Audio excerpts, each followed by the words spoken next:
어린 왕자의 별은 소행성 325호, 326호, 327호, 328호, 329호, 330호의 지역에 위치하고 있었다. 그래서 일거리도 구하고 무엇인가 배우기도 할 생각으로 우선 그 별들을 하나씩 찾아가 보기 시작했다. 첫 번째 별에는 어떤 왕이 살고 있었다. 왕은 자주색 천과 흰 담비 가죽으로 만든 옷을 입고 지극히 간소하지만 위험 있는 옥자에 앉아 있었다. 아, 신하가 한 명 왔도다.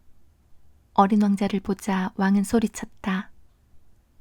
그러자 어린 왕자는 생각했다. 나를 한 번도 본 일이 없는데 어떻게 나를 알아보는 거지? 왕에게는 이 세상이 아주 간단하다는 것을 어린 왕자는 알지 못했던 것이다. 왕에게는 모든 사람이 다 신하였다. 가까이 오라. 짐이 자세히 좀 보아야겠다. 왕은 비로소 누군가의 왕 노릇을 하게 된 것이 무척이나 자랑스러운 듯 말했다. 어린 왕자는 앉을 자리를 찾아 둘러보았으나 별 전체가 그 호화찬란한 망토로 온통 뒤덮여 있었다. 어린 왕자는 피곤해서 하품이 나왔다. 왕의 앞에서 하품을 하는 것은 예의에 어긋나는 것. 짐은 하품을 그만오라. 왕이 말했다. 아, 하품을 참을 수가 없습니다. 하고 난처해진 어린 왕자가 말했다. 긴 여행을 했는데 잠을 자지 못했거든요. 그렇다면 너에게 명하노니 하품을 하도록 하라. 짐은 벌써 몇 해째 하품하는 사람을 통 보지 못했느니라. 하품은 짐에게 좋은 구경거리로다. 자, 하품을 하라. 명령이니라.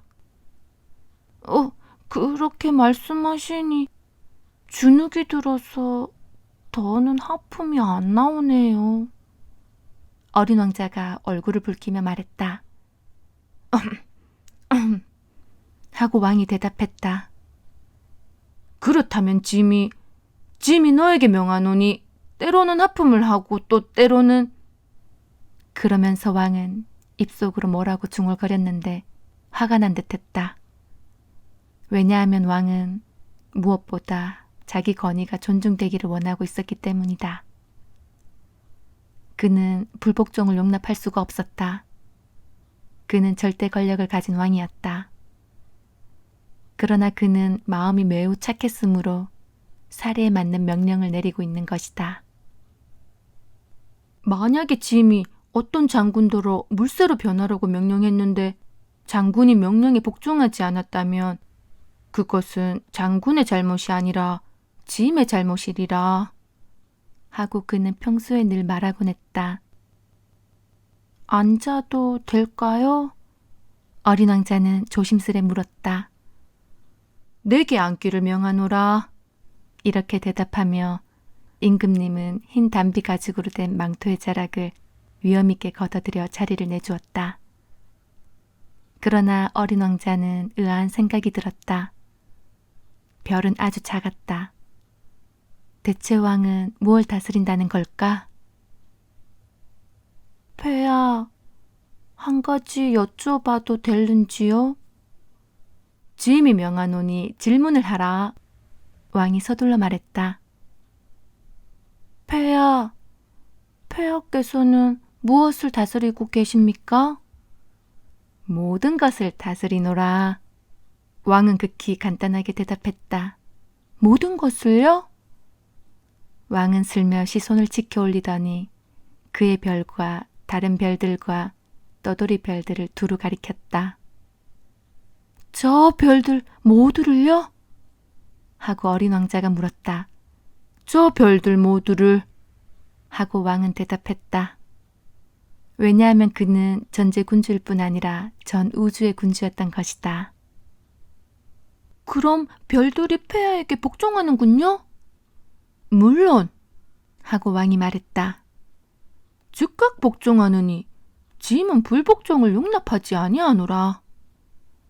어린 왕자는 그토록 대단한 권능에 감탄했다. 만약 자기에게도 이러한 권능이 있었다면 의자를 뒤로 물려놓을 것도 없이 해지는 광경을 하루 44번이 아니라 72번, 아니 100번, 200번이라도 구경할 수 있었을 것 아닌가. 그런데 문득 멀리 두고 온 자신의 작은 별이 생각이 나서 약간 울적해진 어린 왕자는 용기를 내어 왕에게 한 가지 청을 드려보았다. 저는 해지는 광경을 구경하고 싶습니다. 부디 소원을 들어주시어 해가 지도록 명령을 내려주세요. 만약에 짐이 어떤 장군더러 나비처럼 이 꽃에서 저 꽃으로 날아다니라고 하거나 혹은 비극작품을 한 편 쓰라고 하거나 혹은 물새로 변하라고 명령을 했는데 그 장군이 받은 명령을 이행하지 않는다면 그와 짐 둘 중에 누가 잘못이겠는가? 그야 폐하의 잘못이겠죠. 어린 왕자는 자신 있게 대답했다. 옳도다. 누구에게든 그가 할 수 있는 것을 요구해야 하는 법. 권위는 우선 이치에 그 바탕을 두어야 하는 것이로다. 만약 백성에게 바다에 몸을 던지라고 명령한다면 그들은 반란을 일으킬 것이니라.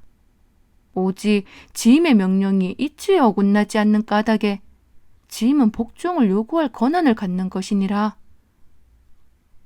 그러면 제가 해가 지도록 해달라고 청한 것은요? 한번 물어보면 결코 그냥 넘어가는 법이 없는 어린 왕자가 내쳐 물었다. 네가 청한 해주는 광경은 구경하게 해주겠노라. 그러나 짐의 다스리는 방식에 따라 여러 조건들이 갖추어지기를 기다리겠노라. 언제 그렇게 되나요?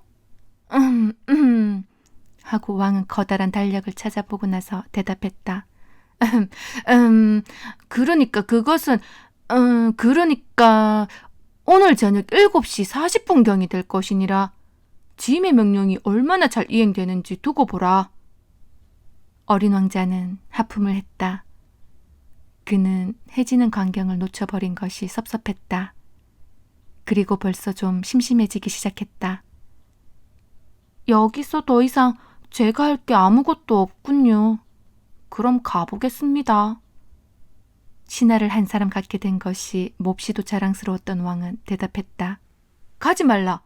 가지 말라. 너를 대신으로 삼겠노라. 무슨 대신요? 사법 대신이니라. 하지만 판결을 받을 사람이 아무도 없는데요? 그건 모르겠노라. 하고 왕이 말했다. 짐은 아직 이 나라를 순시해 본 적이 없노라. 짐은 매우 연로하나 마차를 둘 자리도 없고 걸어다니자니 피곤한 일이로다. 하지만 저는 이미 다 보았는걸요? 허리를 굽혀 별 저쪽을 다시 한번 바라보며 어린 왕자가 말했다. 저쪽에도 아무도 없는걸요? 그럼 너 자신을 심판하라. 하고 왕이 말했다. 그것이 가장 어려운 일이니라. 남을 심판하기보다는 자기 자신을 심판하는 것이 훨씬 더 어려운 법이니라. 네가 너 스스로를 훌륭히 심판할 수 있게 된다면 그건 네가 참으로 지혜로운 사람인 까닭인 것이다. 저는요, 하고 어린 왕자가 말했다. 저는 어디서든 제 자신을 심판할 수가 있는걸요? 그러니 굳이 여기서 살 필요는 없어요. 하고 왕이 헛기침을 했다. 짐의 별 어디엔가 늙은 쥐 한 마리가 있는 줄로 알고 있노라. 밤이면 그 소리가 들리노니 그 늙은 쥐를 심판하라. 이따금씩 그 쥐를 사형에 처하도록 하라. 그러면 그의 생명이 너의 심판에 달려있게 될 것이니 허나 매번 그에게 특사를 내려서 아껴두도록 하라. 한 마리밖에 없는 쥐이니. 저는 사형 선고를 내리는 건 싫습니다. 아무래도 가봐야겠습니다. 아니 된다. 왕이 말했다. 어린 왕자는 이미 떠날 준비가 다 되었지만 늙은 왕의 마음을 아프게 하고 싶진 않았다. 폐하의 명령이 어김없이 이행되기를 바라신다면 제게 이치에 맞는 명령을 내려주시는 것이 좋겠습니다. 가령 저에게 1분 내로 떠나라고 명령하시는 게 어떨는지요? 조건이 아주 잘 갖추어진 것 같은데요. 왕은 아무 대답도 하지 않았다. 어린 왕자는 약간 망설이다가 이윽고 한숨을 내쉬며 길을 떠났다. 그러자 왕이 급하게 소리쳤다. 너를 짐의 대사로 임명하노라. 왕은 잔뜩 위험 있는 표정을 짓고 있었다. 어른들은 정말 이상해. 어린 왕자는 길을 가며 혼자 생각했다.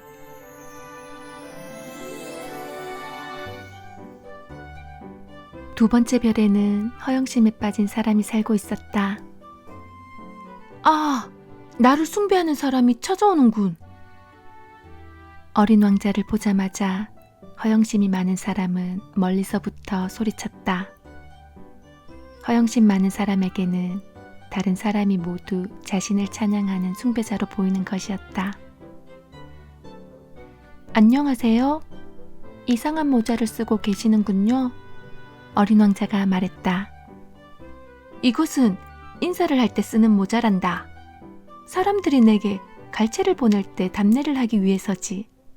그런데 불행하게도 이곳을 지나가는 사람이 아무도 없단다. 아, 그래요? 무슨 말을 하는지 알아듣지 못한 어린 왕자가 말했다.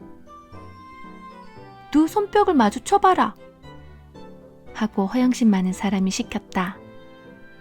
어린 왕자는 두 손을 마주쳤다. 허영심 많은 사람이 모자를 들어올리며 겸손하게 인사를 했다. 이건 왕을 방문했을 때보다 더 재밌는데? 하고 어린 왕자는 속으로 중얼거렸다. 그래서 그는 다시 두 손을 마주쳤다. 허영심 많은 사람이 모자를 들어올리며 다시 인사를 했다. 5분쯤 해보고 나자 어린 왕자는 그 단조로운 놀이에 그만 실증이 났다.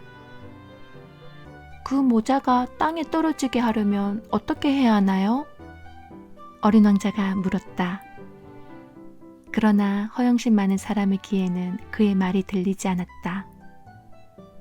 허영심 많은 사람들에겐 칭찬하는 말만 귀에 들리는 것이었다. 너는 진정으로 나를 크게 찬양하고 있는 것이냐? 그가 어린 왕자에게 물었다. 찬양한다는 게 뭐죠? 찬양한다는 건 내가 이 별에서 가장 미남이고 가장 옷을 잘 입고 가장 부자고 가장 똑똑하다고 인정한다는 뜻이지. 그렇지만 이 별에는 아저씨 혼자밖에 없잖아요.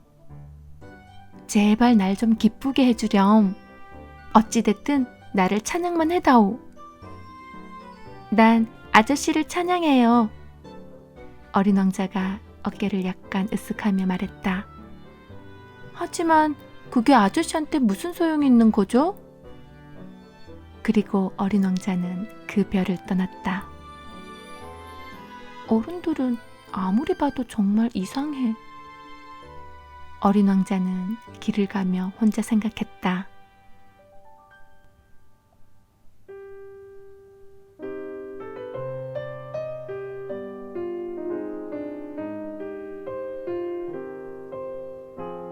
그 다음 별에는 술꾼이 살고 있었다. 이 별에는 잠깐밖에 머무르지 않았으나 어린 왕자는 그 때문에 마음이 몹시 우울해졌다. 뭘 하고 계시는 거예요? 빈 술병 한 무더기와 가득 찬 술병 한 무더기를 앞에 늘어놓고 우두커니 앉아있는 술꾼을 보고 어린 왕자가 물었다. 술 마시지. 침울한 표정으로 술꾼이 대답했다. 술은 왜 마셔요? 어린 왕자가 그에게 물었다. 잊으려고. 술꾼이 대답했다. 뭘 잊어요? 측은하다는 생각이 든 어린 왕자가 물었다. 창피한 걸 잊어버리려고. 술꾼이 고개를 숙이며 마음을 털어놓았다. 뭐가 창피한데요? 그를 돕고 싶어진 어린 왕자가 물었다. 술 마시는 게 창피해. 술꾼은 이렇게 말하고 입을 다물어 버렸다. 어린 왕자는 황당한 마음으로 그 별을 떠났다. 어른들은 아무리 봐도 너무너무 이상해. 어린 왕자는 길을 가며 혼자 생각했다.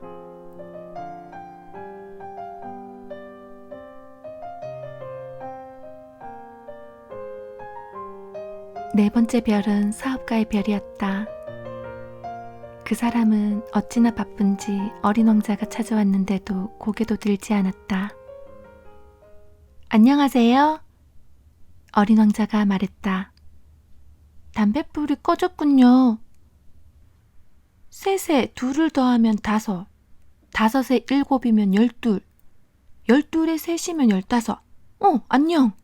15에 17이면 22, 22에 6이면 28. 아이고, 담배 다시 불 붙일 시간도 없어. 26에 5이면 31라. 휴, 그러니까 5억 162만 2731이 되는구나. 뭐가 5억이에요? 응? 너 아직도 거기 있었니? 5억 100만... 잊어버렸네. 어찌나 바쁜지. 난 중요한 일을 하고 있는 사람이야. 허튼 소리 하며 놀고 있는 게 아니라고. 2에 5이면 7... 뭐가 5억 100만이에요? 한번 물어보면 결코 그냥 넘어가는 법이 없는 어린 왕자가 내쳐 물었다. 사업가가 고개를 들었다. 나는 이별해서 54년째 살고 있지만 그동안에 남의 방해를 받은 적은 딱 3번뿐이야. 첫 번째는 22년 전이었는데 어디선가 날아와 떨어진 웬 풍덩이 한 마리 때문이었어. 그게 요란한 소리를 내서 덧셈이 4군데나 틀렸지 뭐냐. 두 번째는 11년 전이었는데 신경통 때문이었어. 난 운동 부족이야. 산책할 시간이 없으니까. 난 중요한 일을 하고 있는 사람이거든. 그리고 3번째는 바로 지금이야. 가만히 있자. 5억 100만이었으니까. 뭐가 5억 100만이에요? 사업가는 조용히 일할 가망이 없음을 깨달았다. 이따금 하늘에 보이는 저 작은 것들 말이다. 파리 말이에요? 아니지. 그게 아니라 반짝거리는 저 작은 것들. 벌 말이에요? 아니지. 게으름뱅이들을 공상에 빠지게 만드는 금빛 도는 작은 것들. 아, 별들 말이군요. 맞았어. 별 말이야. 그 별 5억만 개를 가지고 뭘 하는데요? 5억 162만 2731개란다. 나는 중요한 일을 하는 사람이고 또 정확해. 글쎄, 그 별들을 가지고 뭘 하느냐고요. 뭘 하느냐고? 네. 하긴 뭘 해. 그걸 소유하는 거지. 그 별들을 소유한다고요? 그래. 하지만 전에 만났던 왕은 소유하지 않아. 다스리는 것뿐이지. 그건 아주 다른 거야. 그럼 별들을 소유하는 게 아저씨한테 무슨 소용이 있는데요? 부자가 되는데 소용이 있지. 부자가 되는 건 무슨 소용이 있는데요? 새로운 별이 발견되면 그걸 또 사는데 소용되지. 이 사람도 아까 만난 술꾼과 비슷한 말을 하는군. 어린 왕자는 생각했다. 그래도 어린 왕자는 질문을 계속했다. 어떻게 하면 별들을 소유할 수가 있어요? 그럼 별들은 누구 거지? 사업가는 삐딱하게 반문했다. 몰라요. 그 누구의 것도 아니겠죠? 그러니까 내 거지. 내가 제일 먼저 그 생각을 해냈으니까. 생각만 하면 다예요? 물론이지. 네가 임자 없는 금광석을 발견하면 그 금광석은 네 거야. 임자 없는 섬을 발견해도 그건 네 거야. 네가 어떤 생각을 제일 먼저 해냈다면 바로 특허를 받아야 해. 그럼 그건 네 거야. 별을 소유할 생각을 나보다 먼저 한 사람이 아무도 없으니까 별들은 내 소유가 되는 거지. 맞아요. 하고 어린 왕자가 말했다. 하지만 그걸 가지고 뭘 하지요? 그것들을 관리하지. 그 별들을 세고 또 세면서 말이야. 사업가가 말했다. 그건 어려운 일이지만 난 진지한 사람이거든. 어린 왕자는 그래도 만족스럽지 않았다. 나는 말이에요. 목도리를 가지고 있으면 그걸 목에 두르고 다닐 수가 있어요. 또 꽃을 가지고 있으면 그걸 꺾어서 어디든지 가지고 다닐 수도 있어요. 그렇지만 아저씨는 별을 딸 수가 없잖아요. 그야 그렇지. 하지만 그걸 은행에 맡길 수는 있지. 그건 무슨 말이에요? 조그만 종이 조각에다 내 별의 개수를 적어서 서랍에 넣고 자물쇠로 꼭꼭 잠가둔단 말이야. 그게 다예요? 그러면 다지. 재미있는데? 하고 어린 왕자는 생각했다. 상당히 시적인걸? 그렇지만 그리 중요한 일은 아니군. 어린 왕자는 중요한 일에 대해서 어른들과는 매우 다른 생각을 가지고 있었다. 나는 말이에요. 하고 그가 또 말했다. 꽃을 하나 가지고 있는데 난 그 꽃에 매일 물을 줘요. 또 화산도 3개 가지고 있어서 일주일에 한 번씩 청소해줘요. 불이 꺼진 화산도 다 청소해주거든요. 언제 어떻게 될지 모르니까요. 내가 꽃이나 화산을 소유한다는 건 그들에게 유익한 일인 거예요. 하지만 아저씨는 별들에게 그다지 유익할 게 없는데. 사업가는 무슨 말인가 하려 했으나 마땅히 대답할 말이 생각나지 않았다. 그래서 어린 왕자는 그 별을 떠났다. 어른들은 아무리 봐도 완전히 이상해. 어린 왕자는 길을 가며 혼자 생각했다.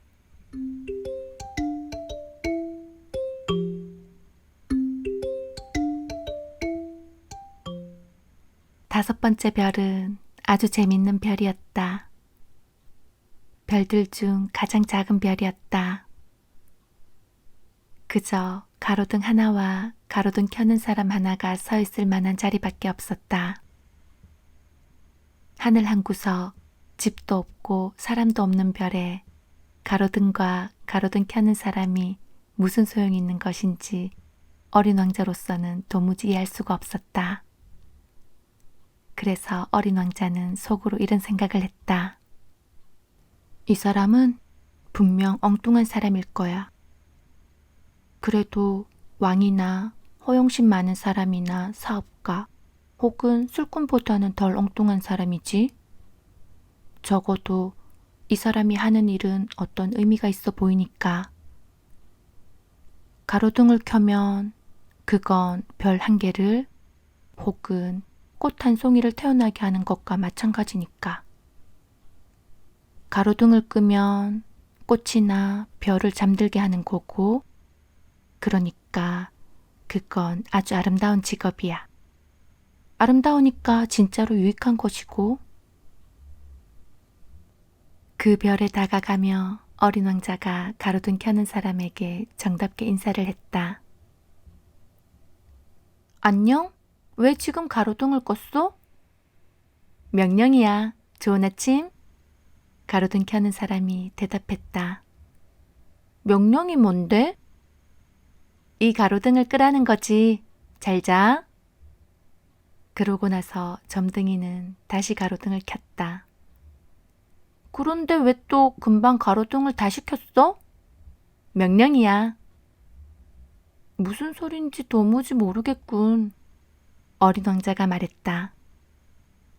이해하려 할 것 없어. 명령은 명령이니까. 좋은 아침.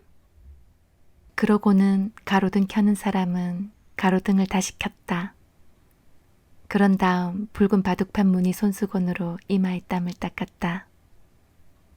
정말이지? 이건 고달픈 직업이야. 전에는 무리한 일이 아니었지. 아침이 되면 불을 끄고 저녁이 되면 다시 켰으니까. 그리고 나머지 낮 시간에는 쉬고 밤 시간에는 잘 수 있었고. 그럼 그 후에 명령이 바뀌었어? 명령이 바뀌지 않았으니까 문제지. 별은 해마다 점점 빨리 돌고 있는데 명령은 바뀌지 않으니 원. 그래서 별이 1분에 한 번씩 회전하는 지금은 1초도 쉴 새가 없는 거야.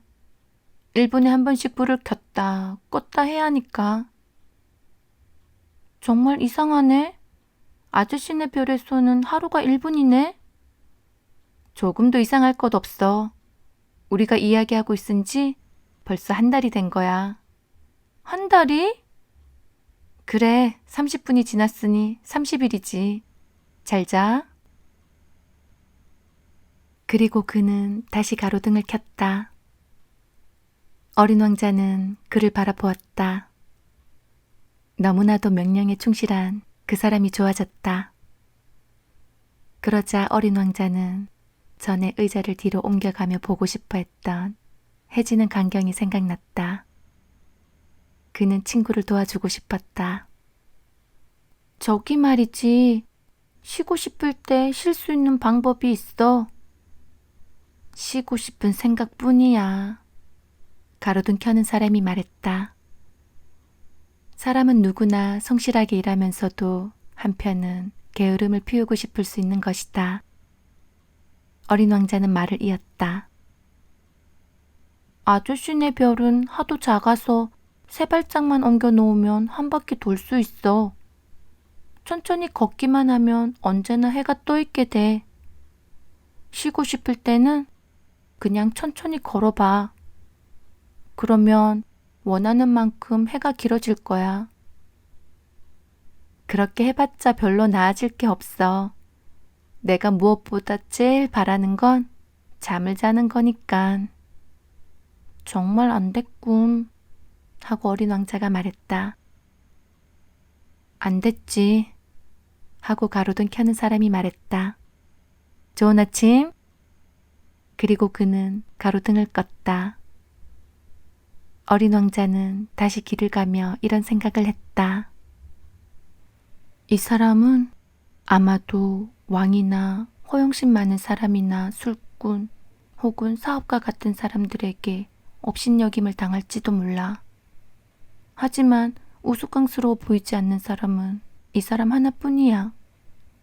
아마도 자기 자신이 아닌 다른 일에 열심이기 때문일 거야. 어린 왕자는 아쉽다는 생각이 들어 한숨을 내쉬며 또 이런 생각을 했다. 내가 친구로 삼을 만한 사람은 저 사람 하나뿐이었는데, 하지만 그의 별은 너무 작아. 둘이 서 있을 자리가 없으니.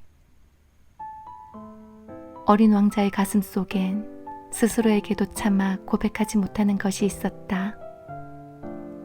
그것은 무엇보다도 24시간 동안 1440번이나 해가 지는 저 축복받은 별을 못내 잊지 못하고 있다는 사실이었다.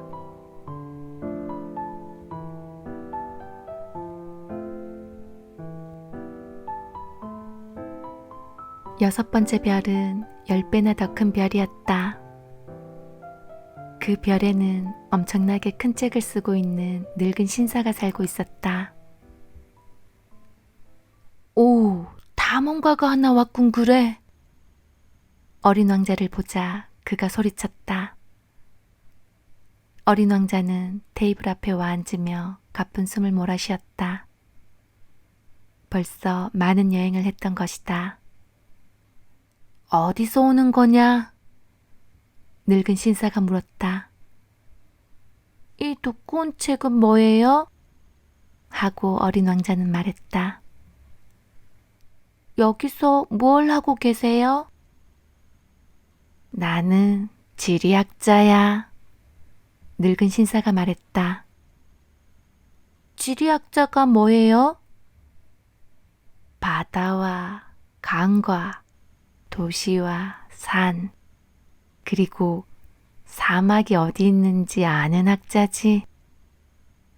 그건 정말 재미있겠는데요? 어린 왕자가 말했다. 그거야말로 진짜 직업다운 직업이군요. 그리고 어린 왕자는 지리학자의 별을 한번 휘둘러 보았다. 그는 아직까지 그처럼 멋들어진 별을 본 적이 없었던 것이다. 별이 참 아름다워요. 넓은 바다도 있나요? 그건 알 수 없지. 지리학자가 대답했다. 그래요? 어린 왕자는 실망했다. 그럼 산은요? 그것도 알 수 없지. 지리학자가 말했다. 그럼 도시와 강과 사막은요? 그것도 알 수 없지. 지리학자가 말했다. 지리학자라면서요? 그야 그렇지. 하지만 난 탐험가가 아냐. 내겐 탐험가가 절대적으로 모자라. 도시와 강과 산, 바다와 사막을 세며 돌아다니는 건 지리학자가 아냐. 지리학자는 너무나 중요한 사람이어서 한가하게 돌아다닐 틈이 없어. 서재를 떠나지 못해. 서재에 앉아서 탐험가들을 만나지. 그들에게 여러 가지 질문을 하고 그들이 기억한 내용을 기록해 두는 거야. 그래서 그중 어느 탐험가의 이야기가 흥미롭다 싶으면 지리학자는 그 탐험가가 믿을 만한 사람인지 그 됨됨이를 조사하는 거야. 그건 왜요? 만약 어떤 탐험가가 거짓말을 한다면 지리책에 큰 문제가 생기고 말 테니까. 또 술을 너무 많이 마시는 탐험가도 마찬가지고. 그건 왜요? 어린 왕자가 물었다. 취한 술꾼의 눈에는 모든 게 둘러 보이니까. 그렇게 되면 산이 하나밖에 없는데도 2개라고 기록할 게 아니겠어? 그럼 내가 아는 어떤 사람도 좋지 못한 탐험가일지 모르겠네요. 어린 왕자가 말했다. 그럴 수도 있지. 그래서 탐험가가 믿을 만해 보이면 그가 발견한 것에 대해서 조사를 한단다. 직접 가서 보나요? 아니야. 그러면 너무 번거롭지. 그 대신 탐험가에게 증거를 제시해 보라고 요구하는 거야.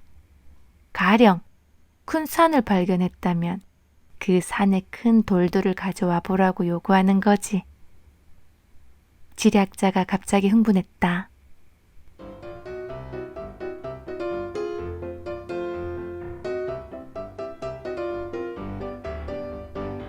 그런데 너는 멀리서 왔지? 탐험가겠군. 네가 살던 별에 대해서 이야기해봐. 그러고는 지리학자는 장부를 펼쳐놓고 연필을 깎았다. 탐험가들의 이야기를 처음에는 연필로 적어두었다가 나중에 탐험가가 증거를 제시하면 그제야 잉크로 적는 것이었다. 그래서? 하고 지리학자가 물었다. 제 별은요, 별로 흥미있는 것이 못 돼요. 아주 작은 별이니까요. 어린 왕자가 말했다. 화산이 셋 있어요. 둘은 활화산이죠. 그리고 하나는 사화산이에요. 하지만 언제 어떻게 될지 알 수 없는 일이죠. 언제 어떻게 될지 알 수 없는 일이지. 지리학자가 말했다. 제 별에는 꽃도 하나 있어요. 우리는 꽃은 기록하지 않아. 지리학자가 말했다. 왜요? 아주 아름다운 꽃인데요? 꽃이란 덧없는 거니까. 덧없다는 게 뭐예요? 지리책은 모든 책 중에서 가장 귀중한 책이야. 그것은 절대로 유행을 타는 법이 없지. 산이 자리를 바꾸는 일은 거의 없어. 바다의 물이 말라버렸다는 일도 거의 없고, 나는 그런 변함없는 것들만 기록해. 지리학자가 말했다. 그렇지만 불 꺼진 사하산도 다시 살아날 수 있어요. 하고 어린 왕자가 말을 막았다. 그런데 덧없다는 게 뭐예요? 화산은 꺼진 것이건 불타는 것이건 우리에겐 매 한 가지야. 우리에게 중요한 건 산이니까. 산은 변함이 없어. 그런데 덧없다는 게 뭐예요? 한번 물어보면 결코 그냥 넘어가는 법이 없는 어린 왕자가 내쳐 물었다. 그것은 머지않아 사라져버릴 위험이 있다는 뜻이야. 내 꽃이 머지않아 사라져버릴 위험이 있다는 건가요? 물론이지. 내 꽃은 덧없는 것이구나. 하고 어린 왕자는 혼자 생각했다. 세상과 맞서서 자기를 보호할 수단이라곤 가시 4개밖에 없고, 그런 꽃을 내 별에 혼자 두고 왔으니. 처음으로 후회의 감정이 솟구쳐 올랐다. 그러나 그는 다시 용기를 냈다. 저는 이제 어느 별을 찾아가 보는 게 좋을까요? 그가 물었다. 지구라는 별에 가봐. 하고 지리학자가 대답했다. 평판이 좋은 별이니까. 그리하여 어린 왕자는 그의 꽃 생각을 하면서 다시 길을 떠났다.